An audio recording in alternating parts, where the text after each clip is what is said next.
कहते हैं कि जगन्नाथपुरी में सिर्फ मंदिर ही नहीं, स्वयं प्रभु जगन्नाथ की सांसें बसती हैं, लेकिन बहुत कम लोग जानते हैं कि इस पवित्र पावन धाम में एक ऐसा रहस्य छिपा है जिसने देवताओं की दुनिया तक को हिला दिया था।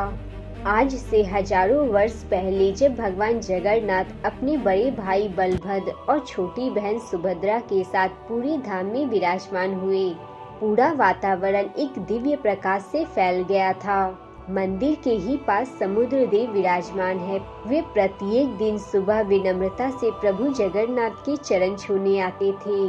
लहरें मानो प्रभु के दर्शन पाकर खुशी से झूम उठती थी।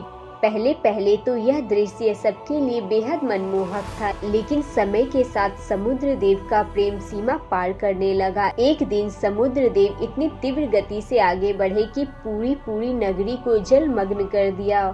घर, खेत, रास्ते सब पानी में डूब गया। लोग भयभीत होकर इधर उधर भागने लगे।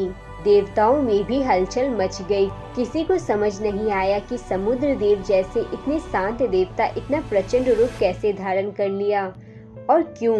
लेकिन यह तो बस शुरुआत थी। कुछ दिनों बाद समुद्र देव ने फिर वही विनाश दोहराया। पूरी नगरी डूब जाती, लोग अपने अपने घर छोड़ भागने लगते और हर बार यह दृश्य भगवान जगन्नाथ अपने मंदिर से खड़े होकर देख रहे थे। आखिरकार वो दिन आ ही गया जब भगवान जगन्नाथ ने एक निर्णय लिया। इस निरंतर विनाश को रोकने के लिए किसी ऐसे दिव्य पहरे की जरूरत है जिसकी शक्ति के आगे समुद्र भी नतमस्तक हो जाए।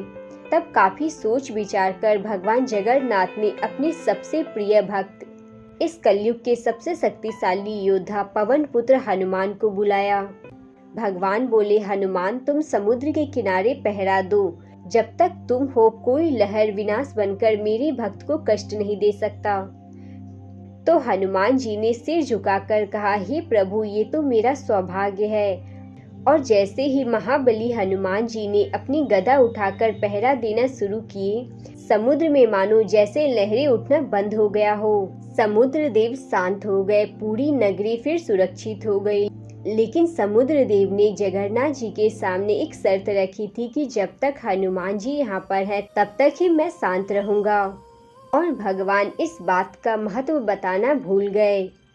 तब एक दिन मंदिर में राम भजन हो रहा था। पूरी नगरी जय श्री राम के नाम से गूंज रही थी।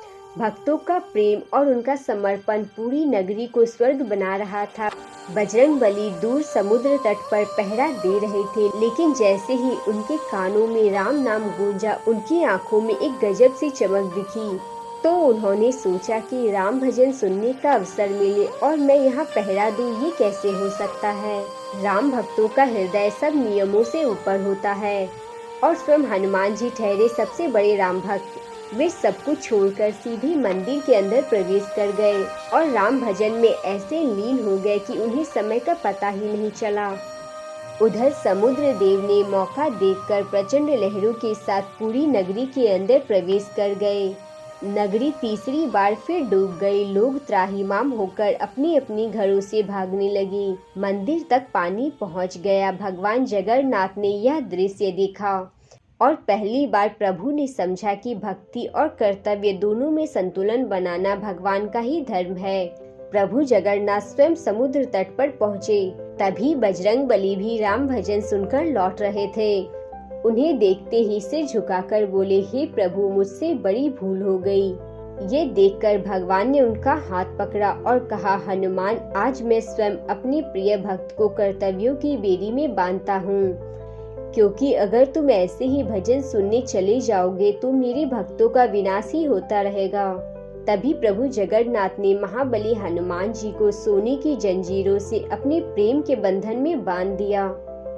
तब से लेकर आज तक यही जंजीरों वाले हनुमान जी पुरी के हनुमान मंदिर में स्थित हैं, जिन्हें देखकर हर भक्त की आंखें नम हो जाती हैं।